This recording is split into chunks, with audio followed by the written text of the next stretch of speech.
Bharat champions trophy 2025-এর ফাইনালে নিউজিল্যান্ডকে 4 উইকেটে পরাজিত করে গৌরবময় শিরোপা জয় করেছে, যা পুরো জাতির জন্য এক অবিস্মরণীয় মুহূর্ত। দুবাই আন্তর্জাতিক ক্রিকেট স্টেডিয়ামে লাখো সমর্থকের উচ্ছ্বাস আর উত্তেজনার মাঝে এই বিজয় ভারতের ক্রিকেট ইতিহাসে আরেকটি স্বর্ণালী অধ্যায় যোগ করল। নিউজিল্যান্ড প্রথমে ব্যাট করে 252 রানের লক্ষ্য স্থির করে, যেখানে মাইকেল ব্রেসওয়েল অপরাজিত 53 এবং ড্যারিল মিচেল 6-3 রান করেন। তবে ভারতীয় স্পিনার কুলদীপ যাদব ও বরুণ চক্রবর্তী নিজেদের সর্বোচ্চ দিয়ে লড়াই করে প্রতিপক্ষকে বড় স্কোর করতে বাধা দেন, যা পরে ম্যাচের গতিপথ বদলে দেয়। জবাবে ভারতের অধিনায়ক রোহিত শর্মা সামনে থেকে নেতৃত্ব দিয়ে অসাধারণ 7-6 রান করেন। তার দৃঢ় প্রত্যয় আর অভিজ্ঞতার ছোঁয়ায় ভারতীয় সমর্থকদের আশা আরও জোরালো হয়ে ওঠে।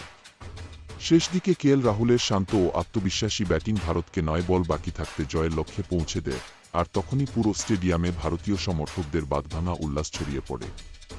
এই জয়ের মাধ্যমে ভারত পুরো টুর্নামেন্টে অপরাজিত থেকে শিরোপা নিশ্চিত করে, যা শুধু একটি ট্রফি নয়, বরং কোটি কোটি ভারতীয় ভক্তের আবেগ, ভালোবাসা ও বিশ্বাসের প্রতীক।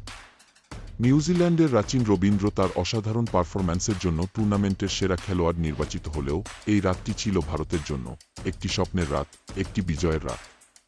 ভারত তাদের দ্বিতীয় চ্যাম্পিয়ন্স ট্রফি শিরোপা অর্জন করল, যা 2013 সালের জয়ের স্মৃতিকে নতুন করে জাগিয়ে তুলল।